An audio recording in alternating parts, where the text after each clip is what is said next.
देश में जब भी वामपंथी राजनीति, वामपंथी विचारधारा की बात होती है, तो उसमें बिहार के एक जिले बेगूसराय का नाम आता है।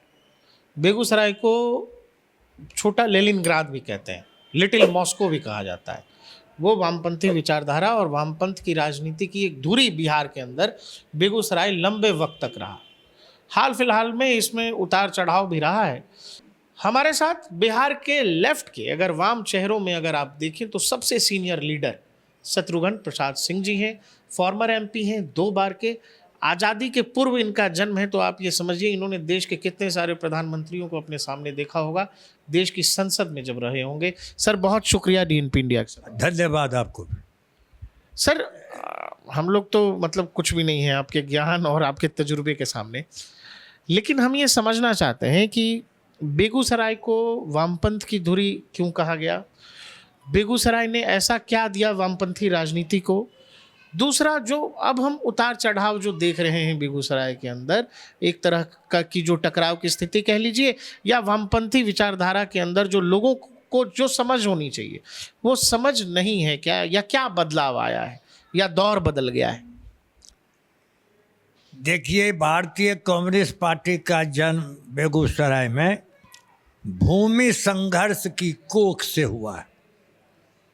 यहाँ हमारे मजदूर और गरीब किसान ये जमींदारों के शोषण और जुल्म से इतना परेशान थे कि उन्हें ना तो ज़मीन रहने खड़ा होने की भी ज़मीन नहीं और न रहने का कोई आवास था। धरती आसमान के बीच वो अपनी ज़िंदगी, जोखिम भरी ज़िंदगी को झेल रहे थे। सबसे पहला राजनीतिक दल और दूसरा कोई नहीं जो सामाजिक न्याय की मसाल है, उसको लेकर के हमने बखरी अनुमंडल जो आज है, पहले यह अनुमंडल नहीं था, वहीं सबसे ज़्यादा जमींदारों की ज़मीन थी और उस पर हमने लाल झंडा गाड़ा। हमारे अनेकानेक शहीद हुए, पुरुष भी शहीद हुए और हमारी वीरांगना महिला भी शहीद हुई। और हमने 3300 एकड़ ज़मीन पर लाल झंडा गाड़ा और भूमिहीन को ज़मीन देकर, और उस समय जो आवास था, इंदिरा आवास, हम लोगों ने उसको मुहैया करवाया और अपने खून पसीना शहादत दे करके हमने हजारों हजार बेघरों को घर और भूमिहीनों को भूमि दिलाया। और इसीलिए भारतीय कम्युनिस्ट पार्टी का जो हम जन्म मानते हैं, ये भूमि संघर्ष की कोख से, वहीं से हमारा और विकास हुआ। चूँकि हम शोषित, दबे कुचले और हर जात के, चाहे वे अनुसूचित जाति के हों, महादलित हों, दलित हों, पिछड़ा हों, अति पिछड़ा हों, कोई भेदभाव नहीं। सवर्ण ही क्यों नहीं हो, यदि वे गरीब हैं तो हम लोगों ने अपनी जान को कुर्बान कर दिया उन लोगों की भलाई के लिए। और इसलिए लगातार 1956 में जो उपचुनाव हुआ, उसमें बखरी भी शामिल था, बेगूसराय भी शामिल था, और बिहार विधानसभा में पहला लाल सितारा केवल उत्तर भारत का वह जो हमारा कॉमरेड चंद्रशेखर सिंह था, 1956 में ही लाल झंडा लेकर बिहार विधानसभा में प्रवेश करता है, दूसरी कोई पार्टी नहीं। और लगातार हम लोग आगे बढ़ते रहे बेगूसराय से। और एक दिन तो ऐसा आया कि हमने गैर भाजपा गठबंधन, गैर कांग्रेस गठबंधन भी बनाया और बेगूसराय की 7 सीट पर हमने कब्जा किया। कोई भी हमारे सामने नहीं टिका। धीरे धीरे परिस्थिति में जो क्षेत्रीय दल के उभार की जो राजनीतिक घटनाएं हुई, इस क्षेत्रीय दल ने कुछ जातीय उन्माद, और जब से ये पुराना जनसंघ और नई भारतीय जनता पार्टी का जन्म हुआ, इसने जो पुरानी विरासत थी, सांस्कृतिक विरासत, जो प्रतीक था आज़ादी का प्रतीक, उसी का अपहरण करना शुरू किया। और भारत, यद्यपि संविधान में धर्मनिरपेक्ष हमारा यह देश है, इसके बावजूद यहाँ हिंदू धर्म के मानने वाले, इस्लाम के मानने वाले, सिख के मामले वाले और ईसाई भी, ये तमाम धर्मों के मानने वाले थे। हमने सबों का सम्मान किया, लेकिन एक खास धर्म को तरजीह देने वाली एक पार्टी का जन्म ले लिया और उसने इस प्रकार से लोगों को ये हिप्नोटाइज करना शुरू किया। एक मिथक, एक कल्पना, झूठ का साम्राज्य स्थापित कर दिया। और इससे निश्चित तौर पर जो लुभावना नारा दिया गया और जो हमारी सामाजिक संस्कृति, साझी संस्कृति पर प्रहार करना शुरू किया, और हम आज तक उनसे जद्दोजहद कर रहे हैं। और आज की स्थिति में भी बिहार में भारतीय कम्युनिस्ट पार्टी के दो विधायक तेघड़ा और बखरी में हमारे ही सीपीआई के विधायक वामपंथी हैं। इसलिए कई राजनीतिक उठापटक, सामाजिक उठापटक, जातीय उन्माद, धार्मिक उन्माद, ये सभी जो विजातीय प्रवृत्तियां राजनीति में उभरी और जो संस्कृति का लंपटवीकरण शुरू हो गया, और जिसका हम लोगों ने आमने सामने मुकाबला किया, उसमें इस राजनीति में, धार्मिक उन्माद की राजनीति में हम निश्चित तौर पर कुछ कमज़ोर दिखलाई आपको पड़ रहे हैं। लेकिन जो हमारी आम जनता है वह सहिष्णु जनता है, और आज भी उसके लिए विकल्प लाल झंडा ही है। और फिर एक बार हम अंगड़ाई ले रहे हैं और आगे तेज लड़ाई की तैयारी में लगे हुए हैं। जैसे क्या होता है कि जब जनरेशन चेंज होता है, समय बदल रहा है, टेक्नोलॉजी का समय है, अब तो एआई का दौर है, तो हम लोग देख रहे हैं कि बहुत सारी पॉलिटिकल पार्टियां, इवन नेशनल पार्टियों को छोड़ दीजिए, जो रीजनल पार्टियां हैं उनका भी काम करने का तरीका बदला है। क्या आपको लगता है कि जो वामपंथी पार्टियां हैं, वो चाहे सीपीआई हो, सीपीआईएम हो, उन लोगों के सोचने समझने, जो विचारधारा की बात है, क्योंकि हर विचारधारा में कभी न कभी समय के हिसाब से उसमें सुधार की गुंजाइश होती है। जो चीज़ स्ट्रिक्ट हो गई वो ख़त्म हो गई। समाज तक या आम जनता तक आप लोगों की बात, या आप लोग जिस तरह से समाजवाद की बात करते हैं, जो बराबरी की बात करते हैं, मजदूर संघर्ष की बात करते हैं, सबको समान अधिकार की बात करते हैं, ये बात आम जनता तक क्यों नहीं पहुंच पा रही है? पहली बात। दूसरा ये कि बिहार में जो मौजूदा राजनीतिक परिस्थिति है, इसमें आप वामपंथी पार्टियों, वामपंथी शक्तियों को कैसे देख रहे हैं? आपने एक बात अभी जिक्र कहा कि जो क्षेत्रीय पार्टियों का उभार हुआ, उसने जो जातीयता के चीज़ों को और भी जटिल कर दिया। तो अभी तो आप लोगों का बिहार में आप लोग इंडिया गठबंधन का हिस्सा हैं, उसमें भी क्षेत्रीय दल हैं, जाति आधारित पॉलिटिक्स है उधर भी। इस पर आप क्या कहें? अभी देखिए, पूरे देश का जो केंद्र के शासन में पार्टी है भाजपा, वो भी बिना गठबंधन सरकार नहीं चला रही है। इसलिए हर एक राजनीतिक दल की अब यह राजनीतिक मजबूरी है कि वह गठबंधन के साथ ही संसदीय राजनीति में सफल हो सकता है, चाहे क्षेत्रीय दल के साथ गठन हो। लेकिन हमारी जो विचारधारा है, उस विचारधारा के खिलाफ राजनीतिक दल के साथ हमारा गठबंधन अभी भी नहीं है। जो सेकुलर पार्टियां हैं, जिनको धर्मनिरपेक्षता में विश्वास है, आस्था है, हम उन्हीं लोगों के साथ गठबंधन में हैं। और बिहार में तो यह महागठबंधन है और देश के आधार पर इंडिया गठबंधन है। इसलिए उनको जातीयता कह करके खारिज नहीं किया जा सकता है। जातवाद भी इस देश की एक वास्तविकता है और जातवाद की वास्तविकता को नज़रअंदाज करना राजनैतिक भूल है। इसलिए यह कहना कि हम फिर वही हैं, जी नहीं। आज जो पहचान की राजनीति है, जो अस्मिता बचाए रखने की राजनीति है, उसमें राजनीतिक विवशता है कि यदि हमको संसदीय राजनीति में रहना है तो गठबंधन की राजनीति से ही हम रह सकते हैं और यह कोई राजनीतिक घाटे का सौदा नहीं है।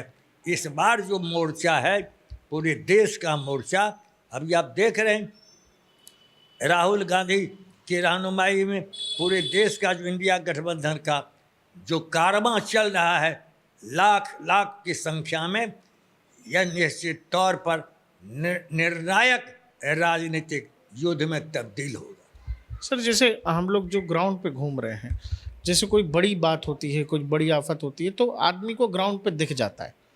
जैसे हम लोग घूम रहे हैं तो लोग हमसे पलायन की बात कर रहे हैं कि बिहार से बहुत सारे लोग मजदूर नौकरी करने चले जाते हैं, बिहार मजदूरों की फैक्ट्री है, बिहारियों को दूसरे राज्यों में लोग गाली देते हैं, नौकरी की समस्या है, रोजगार की समस्या है, यहाँ पर शिक्षा की समस्या है। अपना पैसा खर्च करके आप दूसरे राज्यों में वहाँ की अर्थव्यवस्था को अच्छा कर रहे हैं। यहाँ आदमी एजुकेशन लोन लेता है, फीस किसी और राज्य में भरता है। ये सारी समस्याएं लोग हमसे बता रहे हैं। लेकिन जिसका जिक्र आप कर रहे हैं कि जो वोट चोरी की बात राहुल गांधी कह रहे हैं या तेजस्वी यादव कह रहे हैं, जैसे हम लोग बाय एंड लार्ज पिक्चर की अगर हम बात कर रहे हैं तो लोगों से मिल रहे हैं, तो वो आक्रोश हमको जनता के बीच क्यों नहीं दिखाई दे रहा है? क्या ये फैब्रिकेटेड है या वाकई में इतना बड़ा मुद्दा है जिसको इस बृहद तौर पर उठाने की ज़रूरत है, या फिर असल मुद्दे जो हम जैसे आपसे हम कह रहे हैं कि पलायन का मुद्दा है, बेरोजगारी का मुद्दा है, नौकरी, शिक्षा, स्वास्थ्य, इसमें वाकई बिहार की हालत सर खराब है? पलायन का मुद्दा बहुत महत्वपूर्ण है।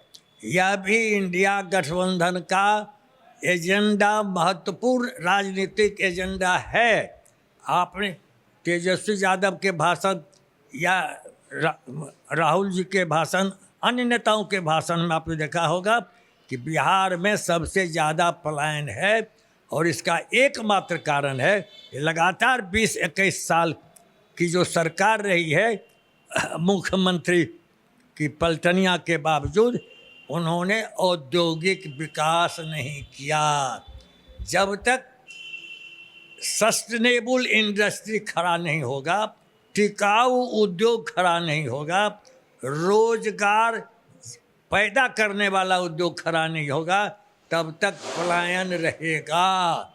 कोरोना पीरियड में जब पैदल मजदूर आने लगे घर में, चाहे दिल्ली से हो कि मुंबई से हो या कलकत्ता से हो, तो आंकड़ा दिया गया ये 13-13.5 करोड़ का हमारा यह राज्य 8 करोड़ मजदूरों का पलायन हुआ। ये सबसे बड़ी समस्या है और यह भी इस बार के आंदोलन में ये वोट की बात जो कह रहे हैं, एक वोट ही भारत के संविधान में प्रत्येक नागरिक का सबसे बड़ा अधिकार है और उसको आप अलग से नहीं देखिए। 65 लाख मतदाताओं का नाम काट दिया गया और जब आधार कार्ड का आदेश सुप्रीम कोर्ट दिया है, बाप बाप निर्वाचन आयोग कर रहा है, जिसका जोड़ा जा रहा है। अब तो 20 से 25 लाख नाम जोड़ा जा रहा है और जानबूझ करके कई गांवों का नाम मैं लूँगा कंठस्थ, जहाँ से मुस्लिम मतदाताओं को पिछड़ा, अति पिछड़ा का नाम काटा जा रहा है। एक हिंदू है, शत्रुघ्न प्रसाद सिंह हिंदू है, हमारे घर में 25 मुसलमानों का नाम दे दिया है। क्या आप कैसे कहते हैं आक्रोश नहीं है? जाके देखिए तेघरा विधानसभा दनियालपुर में, फिर आइए साहेबपुर कमाल विधानसभा में। मेरे पास सूची है कि मर गए लोग 5 साल पहले, 10 साल पहले, 3 साल पहले, और उनको जीवित कर दिया ड्राफ्ट एप्लीकेशन। एक जगह नाम है साहेबपुर कमाल विधानसभा में, फिर उन्हीं का नाम है बेगूसराय विधानसभा में। ये जो दोहरी उनकी जो नागरिकता है, इसका पर्दाफाश हम लोगों ने गठबंधन के द्वारा BLA BLO के द्वारा कराना जब शुरू किया है तो भाजपा की साजिश बेनकाब होती जा रही है। और यह कोई बस पर लाद करके, ट्रैक्टर पर लाद करके किराए के लोग राहुल गांधी के कारवां में शामिल नहीं हो रहे हैं।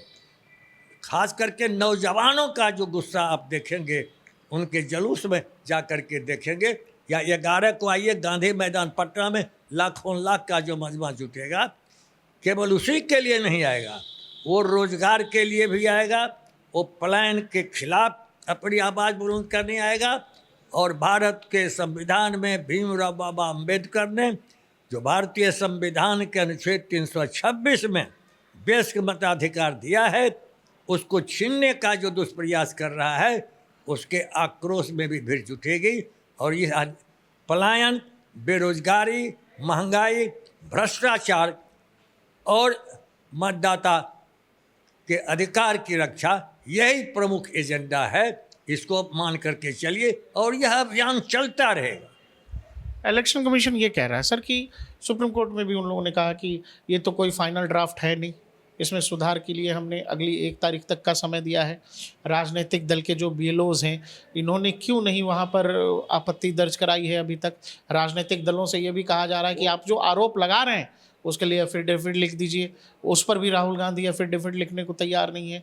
तो क्या अच्छा, एक और चीज़ इस बीच में आ गई सर, जो CSDS लोक नीति वाले संजय कुमार, उन्होंने महाराष्ट्र वाला जो डाटा दिया था, उससे उन्होंने कहा कि हमारी टीम को इसको पढ़ने में दिक्कत हो गई, समझने में दिक्कत हो गई, हम इसको विड्रॉ करते हैं। उन्होंने माफ़ी भी मांग ली महाराष्ट्र। देखिए, निर्वाचन आयोग को ये अधिकार नहीं है। लोक प्रतिनिधित्व अधिनियम 1950 की धारा 21 में उनको मतदाता सूची पुनरीक्षण का अधिकार है, कोई संदेह नहीं, उस अधिकार को हम मानते हैं। लेकिन आप मतदाता पुनरीक्षण के लिए सामान्य परिस्थिति में, जब बिहार विधानसभा का चुनाव नवंबर में पूर्व से निर्धारित है, तो आपने 24 जून को अधिसूचना क्यों निकाल दी, जबकि जनवरी 2025 में आपने पिछले लोकसभा चुनाव के बाद नई मतदाता सूची प्रकाशित कर दी थी जनवरी में। तो आपको क्या ही हड़बड़ी हो गई कि फिर से हम नई मतदाता सूची बनावे? और 2003 से लेकर के अभी तक के सारे जो मतदाता बने लोकसभा के चुनाव में, जिन्होंने मताधिकार का प्रयोग किया, उनको आप बांग्लादेशी कह रहे हैं, उनको पाकिस्तानी कह रहे हैं। उसी का आधार पर पूरी सरकार, भारत की सरकार बनी हुई है, नरेंद्र मोदी प्रधानमंत्री बने हुए, उस पर आपके संदेह का क्या आधार है? कोई आधार बताइए कि लोकसभा चुनाव में इतने बांग्लादेशी आ गए और इतने घुसपैठिए आ गए। प्रधानमंत्री जो सिमरिया में भाषण करके चले गए कि घुसपैठिए को भगाओ भगाओ। डॉक्टर मनमोहन सिंह प्रधानमंत्री जब थे, उस समय भारत सरकार का आंकड़ा गृह मंत्रालय का है कि 90,000 ही घुसपैठिए थे, और 2014 से 24 तक 5,76,989 घुसपैठिए प्रवेश किए। गृह मंत्री जवाबदेह है, प्रधानमंत्री जवाबदेह है। इसलिए मेरा आरोप है कि भाजपा सरकार के रहते घुसपैठियों की संख्या में बढ़ोतरी हुई है, ये प्रामाणिक है। और आपने घुसने क्यों दिया? सीमा सुरक्षा की जवाबदेही भारत सरकार गृह मंत्रालय की है, इसलिए वो कहीं भाग ही नहीं सकते हैं, वो पकड़ाए हुए हैं, सेंध पर पकड़ाए हुए हैं। वोट चोरी ऐसे हम महाराष्ट्र में माफ़ी मांग रहे हैं, महाराष्ट्र में 40 लाख वोटर नहीं बढ़ाया गया एक एक।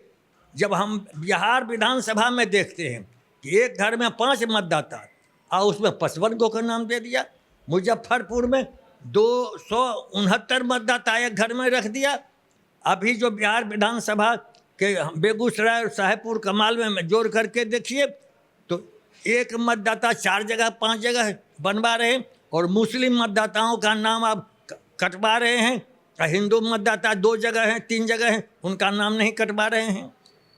ये स्थिति जा करके देखिए, मैं स्पष्ट नाम ले रहा हूँ। तेघड़ा विधानसभा का भाग संख्या 37 और 38 दनियालपुर गांव है। 261 मकान गायब है।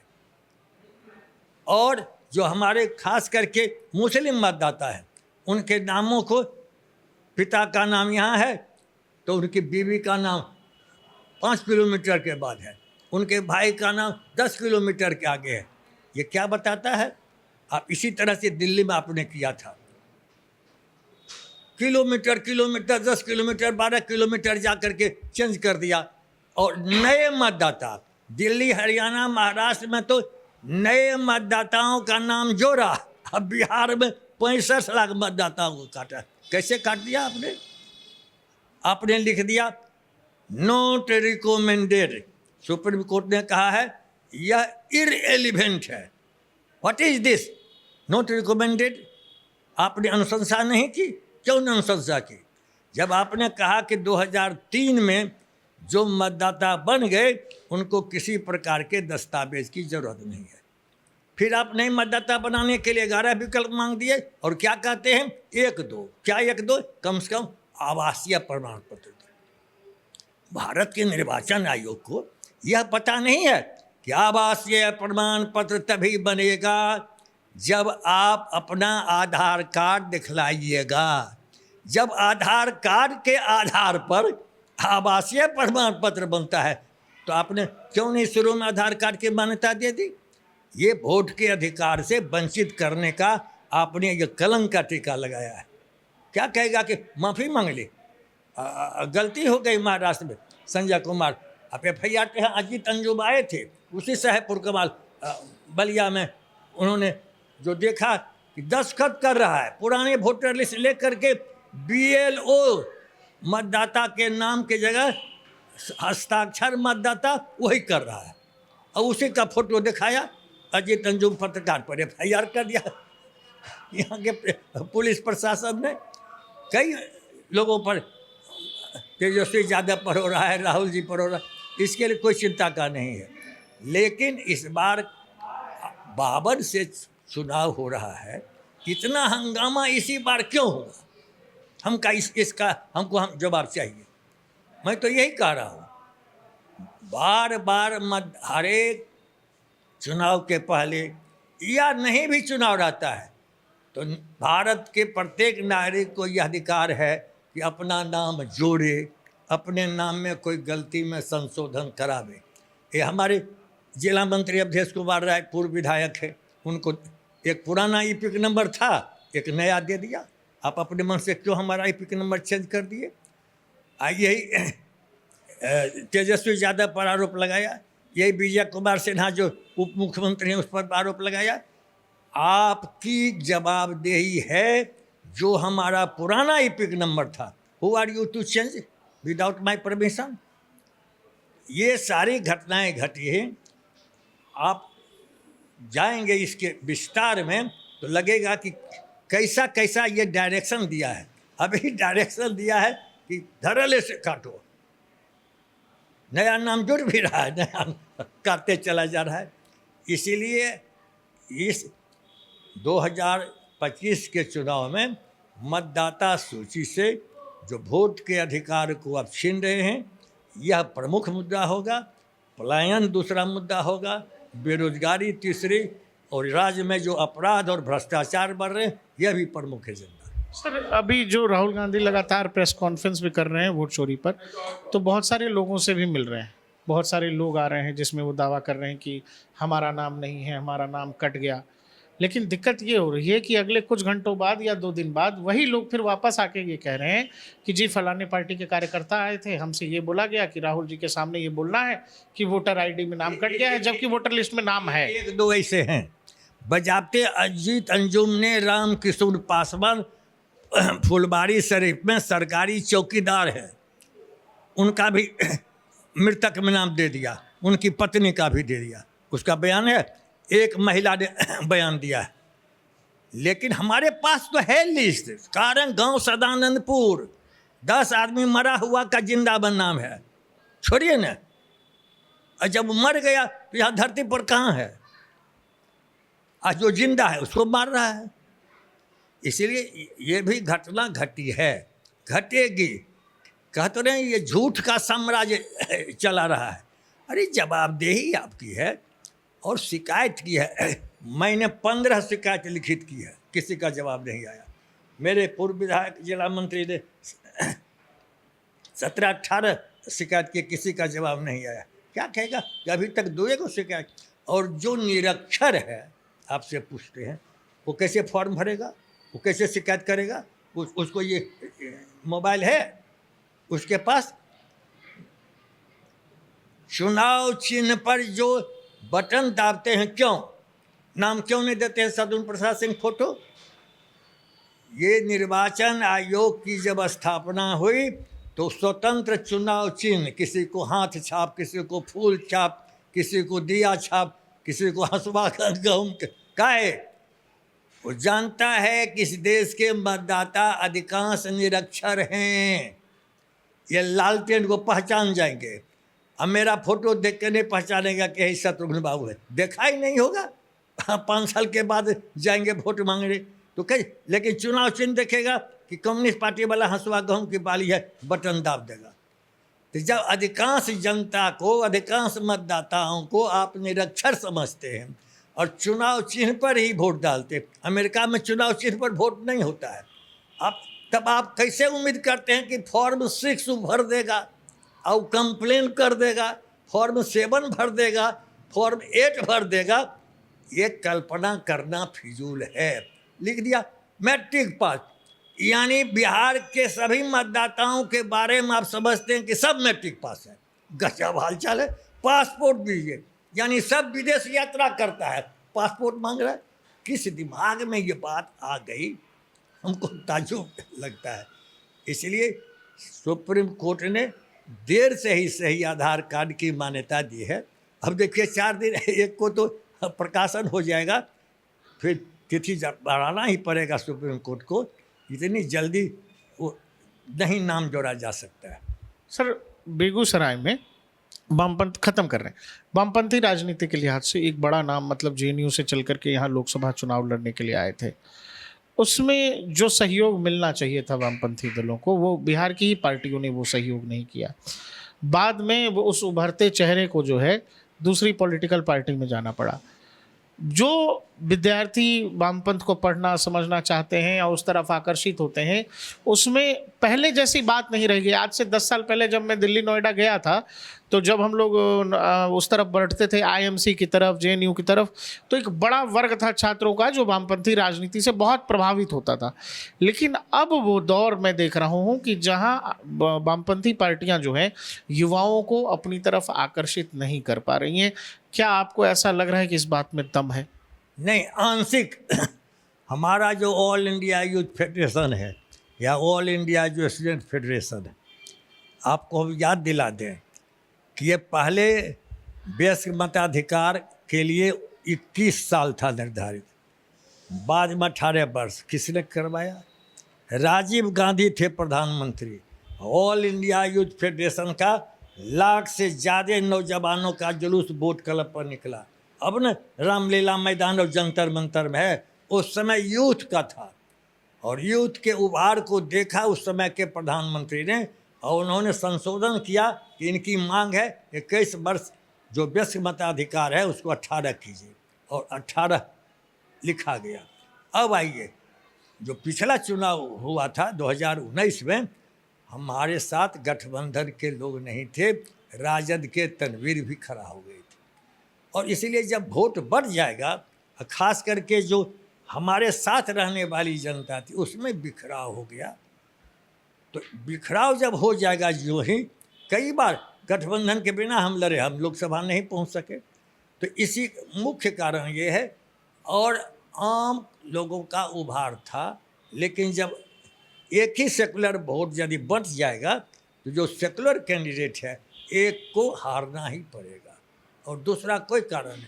उसमें वामपंथ एकताबद्ध थे और सेकुलर फोर्स भी एकताबद्ध थे, लेकिन कई कारणों में से प्रमुख कारण कि हम महागठबंधन की एकता कायम नहीं कर सके।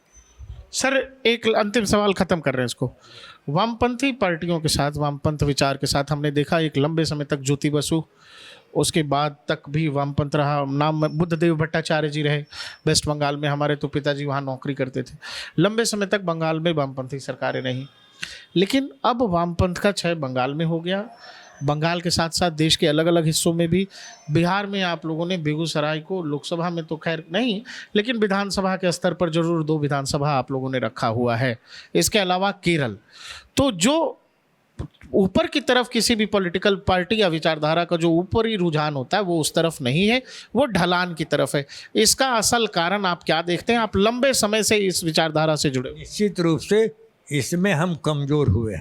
वही ने कहा जैसे ममता बनर्जी का उभार वहाँ हुआ, ममता बनर्जी के उभार से और कॉमरेड बुद्धदेव भट्टाचार्य के ज़माने में जो वो उद्योग का नया उद्योग जो खड़ा किया, उसमें भूमि अधिग्रहण को लेकर के ममता ने एक भ्रम फैला दिया कि आपकी ज़मीन हड़प रही है, ये प्राइवेट कंपनी।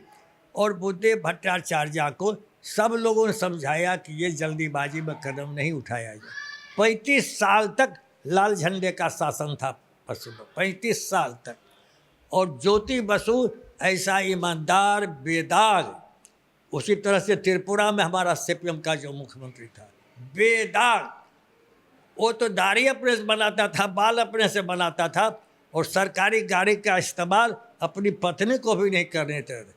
एक से एक ईमानदार ज्योति बसु के साथ।